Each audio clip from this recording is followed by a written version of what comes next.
Hey, y'all, welcome back to episode 34 of the Late Night Vision Show. We have a special episode for you today, kind of a holiday episode. We've got, you are listening to this now, Christmas week. I'm going to bring in one of my good buds, Jason Robertson from Outdoor Legacy Gear. How you doing, Jason? Man, I'm doing great. I'm very excited, ready for the holiday, spend some time with the family, and hopefully eat a little bit and just have a good time. So, absolutely.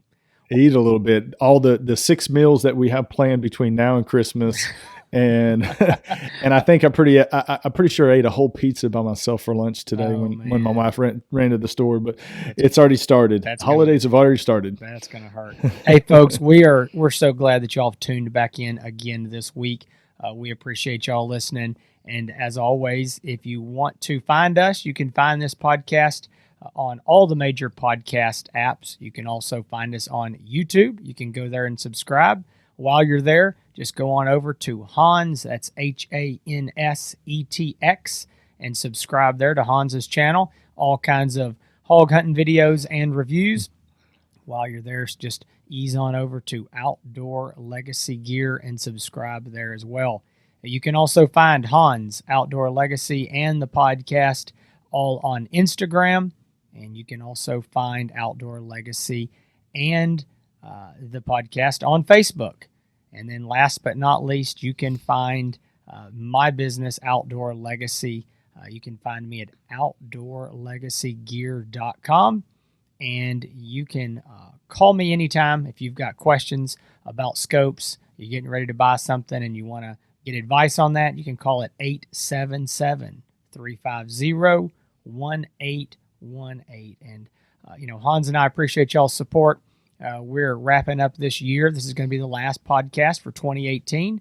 It's pretty exciting. This is episode 34, and it's amazing that we've come this far, and we're really excited. And look, we just appreciate y'all because we wouldn't be here if it wasn't for y'all. Exactly. Hey, and I'm in my new recording studio. I got kicked out of the house. So, if you watch on YouTube, everybody noticed Jason's got a nice new setup now, nice fancy mic. I'm out now in my fancy recording studio, which is actually the barn. I had to barricade the door so the dogs didn't run in while I was recording. But at least I'm not having to, move aside so my wife can do stuff in the office. I'm out here in a fancy setup now. You were getting squeezed down to a little bitty corner. I mean, Crystal was squeezing you down big time. Exactly. But talking about YouTube, I just released a video today on YouTube. We're recording a little bit early because of holidays, but I put out a video about the brand new Trijicon Reap IR. It's not brand new, but it's brand new that I've got one using it right now. And so I've used it for, a couple weeks now, Jason. I've got a chance to hunt with it, killed a couple hogs with it, and I am going to be releasing a full review on it soon. We're going to be talking about the Trijicon Reap IR on the Late Night Vision Show podcast, and I've got a lot to say about it. Yeah, I do too. I'm excited. I know that we're going to talk more about this when we do the podcast on it, but we haven't been intentionally avoiding it. We haven't. Yeah. I mean, we love Trijicon products. Sell them, like them, and we know that they are the creme de la creme, as I like to call them. They're the top of the line, and we hasn't been intentionally, kicking them to the side, but we have just finally taken the time to do it. I sent over a Reap to Hans, and I said, I know you know about Trijicon, but go use this thing. So use it some more, get in the field. That way, you can do a fresh on your mind, review of it. And so anyway, I'm excited about it. Well, we've had a lot of breaking news lately, and that's really, this show is about keeping all of you that are interested in night vision hunting, night vision optics, thermal optics. We want to show you and bring you the breaking news, this newest stuff on the market. And we've just had a lot of news lately, and kind of the Trijicon review has kind of been pushed back a little bit, but I promise you, we're going to get to that. And I'm out hunting it. We're hunting with it right now. I've got my buddies that are texting me right now wanting to go out tonight, so I'll be doing that, using it some more. But like I said, we've got a lot to say about it. I've got a lot of things to say about it, and I'm excited to share all of that with all of y'all on the show. Well, I'll tell you, there's one thing that nobody listening to this show who's ever watched you or I on any of our videos or watched this show or listened to it, they will not be surprised that either one of us have a lot to say about anything. Exactly right. They know good and well we've got a lot to say. So, one thing, Hans did mention that this is Christmas week. We are recording before Christmas because we wanted to get this done and be able to spend some time, relax with our families. We hope that y'all are able to do the same. We hope that, by the time you're hearing this, Christmas is already passed by a day or two, but we hope that y'all had a very Merry Christmas. But I want to go ahead and get into this topic today. This is going to be a fun show. This is something that, Hans had this idea a while back, bounced it off of me, and I said, I think we need to do it. Now, wait a second. Now, all these crazy show ideas, you always you put that on me, the wives show, and now this. So it's kind of, I just like the wives show. If it's a failure, then it's Hans. It's right. Idea. If it's okay, then I'm going to edit this part out where I say that and go, this was my idea. Exactly.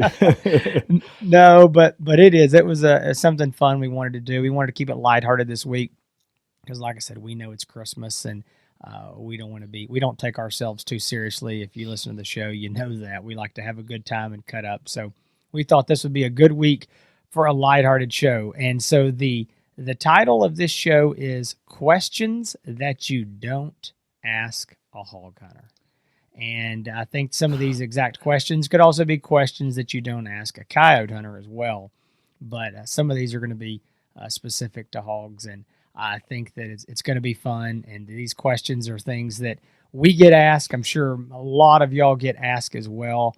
And we're just going to say these are questions that you probably shouldn't ask because if you got to ask, some of them you just might not even want to know the answer to. Yeah. So, and I will say this: we've probably all been guilty of all of these questions and asking other people. And it's just like anything. It's questions that you get that you probably don't want to know the answer to, like Jason said. But like I said, this is lighthearted. We're poking fun at ourselves just as much as we're poking fun at everybody else. But we're going to do this from time to time and bringing you scope reviews, all the night vision stuff and fun stuff as well. So this is a great week to do it. It's a holiday, and hopefully people are listening to this with their families and friends. But the first question, and I'm going to pose this to you, Jason, because we get this a lot. The first question that you don't ask a hog hunter is, what do you do with all the hogs that you kill? If you got to ask, you don't want to know the answer. And hey, well, I think that's going to vary from hog hunter to hog hunter. I think the answer to that depends probably on how many hogs a year you kill. It probably depends with what part of the country you're in. If you came down to Texas or the South to hog hunt, and you came on a big trip here just for that, you're probably, really excited about the opportunity to get to eat wild hog. And so you may be skinning that thing out. You may kill 4 or 5 and haul every one of them back home with you. Well, but if you're down, I was just going to say, if you're down here and you're doing it all the time and you're killing a lot of hogs, well, all I can say is that the buzzards and the coyotes have to eat too. Well, exactly right. And I'm going to tell you, and just being honest, when I get that question on YouTube, when they comment to a video, or I get on a phone call or somebody asks me that, it happens all the time.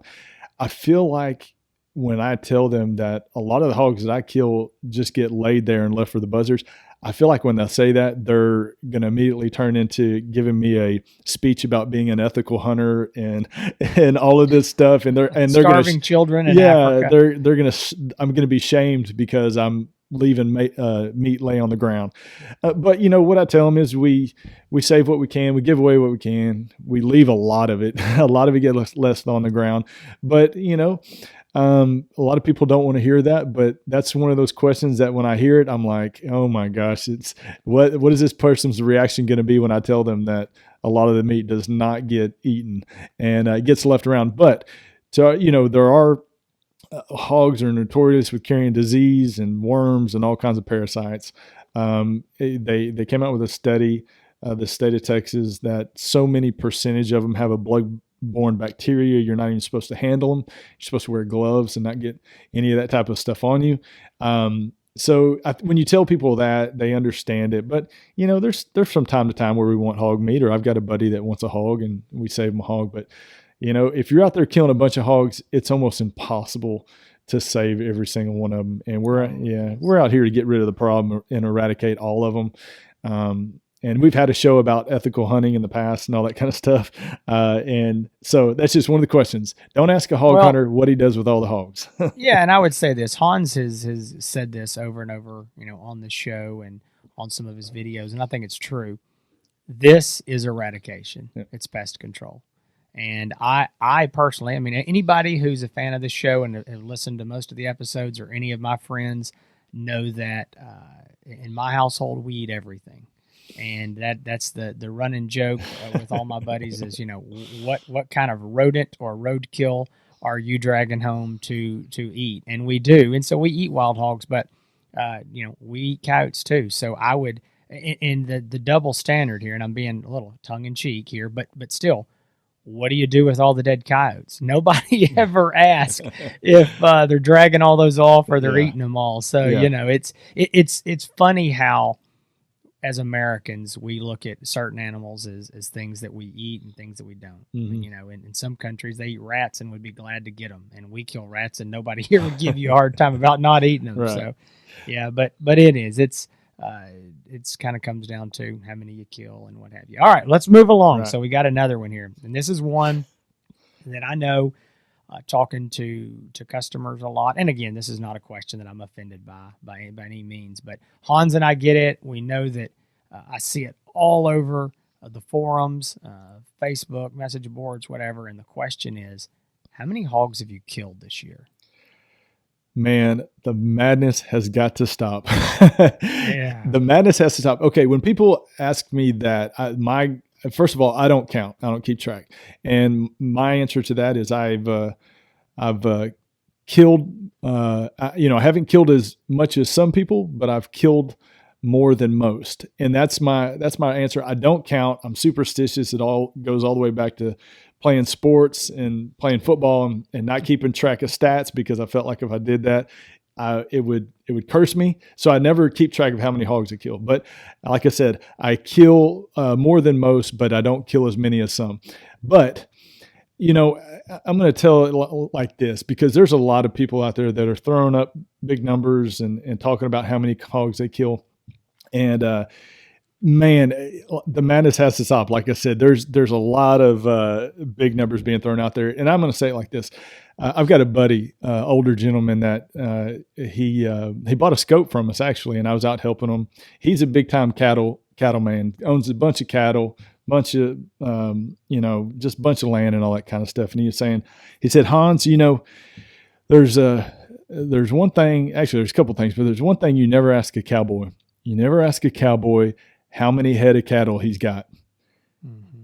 And if a cowboy tells you how many heads of cattle he's got without being asked, don't believe him. And I tell you, that's truth right there. There's truth. Yes. Don't ask how many heads of cattle somebody's got. And if a cowboy tells you how many head of cattle he's got without being asked, don't believe him. So there's a lot of people throwing out some big numbers out there. Some of it may be true. Some of it may be not. I have no idea. There's no way to tell, but I always kind of stick with that advice. If that's just, I think it's a good life lesson to live by. And, that's just kind of how I feel about things, but I don't like to talk about numbers. I'm superstitious, like I said. And there's a lot of people out there killing a lot more hogs than I am. I'm just thankful to get the ones that I get, to be honest with you. Well, I think that's a great answer. And, the older gentleman, the cattleman that you mentioned, it's great advice. I think that probably anybody that was raised in a rural environment, that, they were probably taught at some point, that right there. You never ask a man how many cows he's got. You never ask him how many acres he owns. Mm-hmm. And the point there that I think that taking that to the next step, the answer that gentleman said and if he says it, if he tells you that before you ask, don't believe him. I think that's right there is like the icing on the cake, because, and I think that goes for, like you said, not just cattle and land, but probably hogs as well. And I say this, again, I'm not offended when somebody asks me that, and I understand why it's a logical question. No different than if you went fishing. Somebody says, "Hey, how many fish did you catch?" It's just it is. It's a normal, natural question, but it's almost a no-win situation when somebody asks you that, because if you tell them, and let's say I don't keep up either, I don't count them, but if you do, and you say, "Oh, I killed X number," well, if they've only gone out, maybe they don't have the opportunity to kill that many hogs. Maybe they get only to their lease once a month and they're there for one night and, whatever. So maybe they've killed 12 hogs this year. Hey, that's a lot more than the guy who killed one. Right. But if you tell them, "Oh, I killed 150, then they're going, "Oh man, 150, I only killed 12. And then if the guy that you're talking to has legitimately killed 350, he's going, "Well, this guy doesn't even hunt." I mean, how does he only killed 100? So there's no win in this situation and then it turns into the one-upmanship. And what I have found is I've had some people that have pressed me that say, "No, really, I mean, how many have you killed?" Like, "I really don't keep track." Well, you got to have some idea. And then you tell them that number, and they're like, "Oh my gosh, well, so-and-so's killed 650 for the year. I saw it on Instagram." And I'm like, "Well, good for him. I mean, I don't know what to say." "Well, how come you've only killed X?" And it's like, I knew I should have never said a number. So, or whatever it is. So I just go by the rule of kind of what Hans said. I've killed a lot, and that I think that falls right in line with, coyote hunters as well. I know that some of these guys that are out there, they're slaying a lot of coyotes. Some of my customers that I talk to, and they're really nailing these things. But you know what? I talk to other guys, and they go out and they might kill 10 coyotes a year, and they are having a ball and loving life. And, so it's really not all about the numbers. It's about getting out there, hunting, and enjoying your time. Yeah, that's exactly right. And like we've said when we started this show, I think all of us have been guilty of some of this. So we're poking fun at ourselves. But again, Jason and I don't count. A lot of people don't count. There's some people that keep track of every single one of them. We're just thankful that people are out there killing as many as they can kill, whether you're killing 1 or 2 a year or 200 and 300 a year. So it really doesn't matter. And I want to say one last thing to this. I'm always under, the issue of, let's say we go out with a group of guys and say, well, somebody says, "How many hogs did you kill?" Well, I don't know. I mean, we might have shot at 25 hogs, and 12 of them dropped, and the other 13 ran off. Did we kill those? I don't know. Do they count? I don't know. How many of those did my bullet kill? How many did Hans kill? How many, I'm not out there dissecting them trying to see whose bullet was the fatal blow. Well, so that goes, it's best to just say, and that just goes back to, if a cowboy tells you how many head of cattle he's got without being asked, probably shouldn't believe everything you hear. But let's get to the next one, because this is one that, anybody that shoots hogs or on forums or on YouTube, any of that type of stuff, they have their favorite rifle that they shoot. But a lot of times, everybody's got their own favorite caliber. And you'll get the question, I'm going to pose this question to you, Jason. Why do you use that caliber? And that's one that just, it makes. We've had a podcast about the caliber debate. Yeah. Yes, this is another, in my opinion, no-win question, no matter what you answer, unless you just happen to catch a guy who shoots the same caliber as you. And then it's like you have this camaraderie. Yeah, we can talk about, now. And then the next question is, oh, well, what bullet are you using? What ammo? Yeah. And then we can have the next debate. No, again, I think it's a logical question. I don't think that there's, with a lot of people, there's no ill will when they ask that. But there are a whole lot of people, and I think you can just go to the YouTube comments and look there and see the just vitriol from people of, and it doesn't matter what caliber you're using. Oh my gosh, put the pop gun up, get a real caliber, get a real gun. Oh my gosh, can't believe you're using a BB gun. Time to step it up. And it doesn't matter. I can just tell you this. If you're using a 50 BMG, there is some keyboard commando that's 13 in his mom's basement on YouTube that's going to tell you need to be using a larger caliber. I mean, it's just every single time. So here, I'm going to answer the question though. Why do I use that caliber? The caliber that I use most of the time is a 300 blackout. And the reason that I use that caliber is because personally, I like it better than a 223, and it's still on the AR-15 platform. And I want a small, lightweight gun because I am not a big guy and I do a lot of walking. So I can strap that thing on with a 10.5-inch barrel and do exactly what I need to do. Would I do better with a 308 or a 6.5 or something, or even a 6.8 maybe? Probably. But I just choose a 300 blackout. And if you choose a 223 or a 308 or a 50 BMG, welcome to America. Ain't it great? Life is grand, and we've got choices. Well, it's funny because it's like people are proud of the calibers that they choose to hog and coyote hunt with, like they are their trucks. They've got their favorite brand. And if you're driving a different truck other than what they like, then you're driving it wrong, or you're driving the wrong brand. And it doesn't matter, because I've used a lot of different calibers hog hunting, and whichever one I use at the time, you get people on there like, why are you using that caliber? You should be using this. And it's almost like you and your buddy are fishing in a boat, and you're both fishing with worms, and your buddy looks over and said, man, why are you using the green worm? Everybody knows that the red worm's the best. And you look over at your buddy and say, you know what? Because I want to use a green worm. You go fish and I'll fish over here, and let me just do what I want to do. So it's whatever caliber you have, a lot of people don't have a choice. They have one gun and they can't, choose between what they have. So you can kill hogs with just about anything. People have their favorite calibers. But we shouldn't judge people when they're not using the caliber that we think is the best. That's a good life lesson for all of us to learn, because there have been times when we've questioned it ourselves, but that's just another question you shouldn't ask a hog hunter. Why do you use that caliber?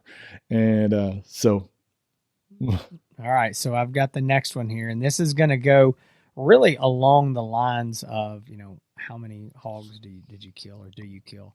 And this is the one, again, we've joked about this on the show before, but it is, what did that hog weigh? Or what is the biggest hog you've ever killed? Yeah, we did a hog. And that's a question we get. Yeah, we got it. We had a show recently about guessing hog weight. And that was one of the things, how much did the hog weigh? And I'm going to tell you, if somebody asks me that, I'll say, I have no clue. I can give you a guess, but I'm not outweighing every hog.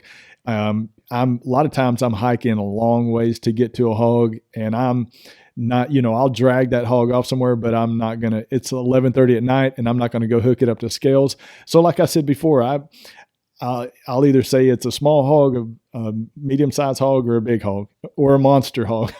But if I don't, because I've been fooled so many times with this, but if I don't think it is a huge hog, I'm not even going to hook it up to scales, because really in the long run, it doesn't really matter if it was 150 pounds or 175 pounds.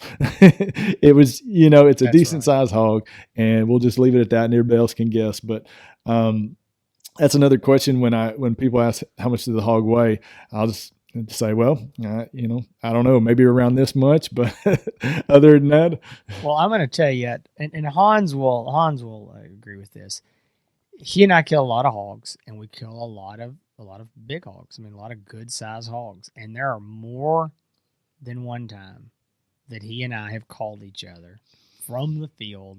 I mean, the barrel's still smoking, and say, oh my goodness, I just killed a huge hog. You're not going to believe this hog, blah, blah, blah. I got to get him on the scales. You got to see him, this and that. And then we go down there, drag him over to the scales, get him there, do all that work, get him up. And then we got to call the other one back and go, okay. I think you're talking about me specifically, because I called Jason. I said, I've got a huge hog here. I measured the heart girth. It was measured really big. It was built like a barrel. I was like, man, I've got a huge hog. I've got to weigh him. I tow him, put him on a trailer, drive him all the way back home, put him up on the scales, and he was only 230 pounds. And since that day, I said, I'm never weighing another hog. I don't care. I'm not wasting the time to do it anymore. So, well, I weigh a lot still, just because If I kill them on my own place, I normally end up having to get the tractor down there anyway to haul them off if they're in the middle of the pasture, if they don't run off. So I take them down. I've got basically a boneyard, and I'll take them there. So a lot of times, if I'm going to take the tractor, I'll use my grapple to pick them up on the front of the tractor, or if I have the bucket on at that time, I'll put them in the bucket. So if I've got the tractor with the front end loader, it takes literally 2 minutes to just throw my scales right there and weigh them. So I do weigh probably, and again, I want to brag and say this, but I probably weigh more hogs than most people, simply because most of my hunting is on my own property, and I do have, my barn's right there. I can go get the tractor, and if I get the tractor, I'm going to get the scales. Yeah. Even if it's a small hog, just because I like to test myself. And I'm telling you something, I am blown away over and over. And as much as I do it in looking at the scale, I'm still fooled. I got fooled the other day. I haven't even told Hans this, but I killed a hog that, I'm going to tell you something. I'll put it out. When y'all see this video, you're going to be like, what a hog. And when you see her dead laying on the ground, you're going to be like, what a hog. And anyway, I weighed her up, and I was shocked. I haven't even told Hans, because I think my text from the field was, she was exactly. huge. Well, we went out the other night and killed the hog with the Trigicon, and that hog did get weighed, but the only reason it got weighed is because it was at my buddy's place. He had a scale handy, and so he weighed it for me, and when he weighed it, he sent me what the weight was. But other than that, like I said, I've gotten fooled too many times. I'm not going to try to guess weight anymore. It's just well, I talked to somebody today, a guy that he does a decent amount of hunting, does a lot of catching hogs with dogs, and they went thermal hunting, and I saw some pictures. They killed some legitimately big hogs, and these were big hogs, and he told me, he said they weighed over 400 pounds, and I said, did you weigh them? No, I can just tell they were 400 pounds, and I'm not going to throw rocks at somebody. I'm like, okay. And I'm telling you something, these were big hogs. They were probably, 2 to 250. The biggest might have been 275. They were big, but over 400. These hogs weren't that big. But, so then, we're back to, it's like, how many hogs do you kill? Once you get into that game, they've always got to be bigger next time. You always got to brag about it. So the last question that we're going to have is for Jason, and this is one that he gets all the time, but the last question that you never ask a night vision hunter, is, what is the best night vision thermal scope? Oh, man, night vision or thermal, which is the best one? I can answer that very easily. All you need to do is you need to tell me what your budget is. You need to tell me what part of the country you're hunting. You need to tell me what animal you're shooting. You need to tell me what the closest distance you're going to shoot is, and what the furthest reasonable distance that you're going to shoot is. Do you want video recording? Do you need battery packs? What other bells and whistles do you want? Are you brand specific? So you answer all these questions, and we'll get you narrowed down to exactly which is the best. But it would be very easy for somebody to say, oh, well, it's got to be Trigicon because it costs the most. And I would argue that it depends on what you're looking for. Maybe not. What is the best for one person in one condition is absolutely not the best for somebody else. And so I don't think that question can be easily answered. And here's what I've found on the internet, and even in person, but it's just, the internet's an easy place to go find this. The average person is going to tell you that the best scope is the one that they own. And the reason for that is because that is something that we all have, in us. And it is, we want to convince ourselves that we've made the right choice. And there's just some natural psychology going on here. So if I've spent my hard-earned money and I've done my research to buy a scope and I really like it, then I want to convince everybody else to buy it. Thus, it makes me feel better about the fact that I made the right decision. And so it's almost a self-fulfilling prophecy. So again, it depends. And that person who answers that my question would be, yeah, but how many scopes have you used in the field? I mean, how many scopes have you hunted with? Is that the only one, or have you hunted with 3, or so what's the best one?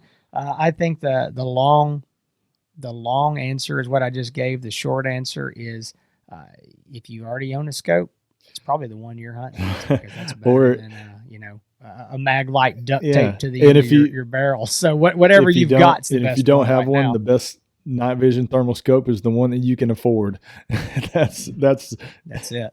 That's exactly it. And what's best for one person. Yeah, that's exactly right. Be the best. That's exactly right. There's a lot of times when people are calling, asking about a more expensive scope, but what they need is a scope that is more suited to their shooting conditions, and it may be, $1,200 cheaper. It doesn't mean it's the best for them. So that's a hard question. What's the best scope? But again, we get it all the time. What is the best scope? And you really can't find that out without asking at least 4 or 5 different questions to root down. So it's different for everybody. Well, and I would say that, again, all these questions, this has been tongue in cheek. We're joking around. Yeah, we've made fun of people, made fun of ourselves. Don't feel bad. If you want to ask Hans or I one of these questions, please ask me which is the best scope for you. That's what I do for a living. So I don't answer the question of which is the best scope, but I will absolutely help you decide which is the best scope for you. And again, if you want to know what caliber I shoot, I'll be glad to tell you. If you want to know what the biggest hog I've ever killed is, I'll be glad to tell you that too. So don't. We're definitely joking around, because I'm guilty of every single one of these, I think, on this list. Everyone. That's right. No, it is. So, well, folks, look, I hope that you enjoyed the show. Again, we're going to be wrapping this up. Actually, I guess we won't be back until 2019. 2019. So the next time you hear from us is going to be 2019. So we want to wish you, by the time you listen to this, a belated Merry Christmas, and also a very happy and prosperous New Year. We hope that you have had a good Christmas with your family. We hope that you've had a time to spend with them. Hope that you've reflected on the true meaning of Christmas and what it's really all about. And we just hope that you have a very safe New Year, and we just look forward to 2019 and all the great things that hopefully come in this industry for 2019. I know Hans and I are really excited about it. We know a lot of y'all are, and there's going to be more of that talk of the breaking news and things coming soon. And we hope that you have a great time in the fields, and you have safe as always, and just very good luck out there shooting those hogs and coyotes and other predators. So for Hans and I both, we again thank you for all the support that you've given us in 2018. We look forward to doing this for a very long time, and we can't wait till 2019. So we will see y'all on the flip side, and Merry Christmas, Happy New Year.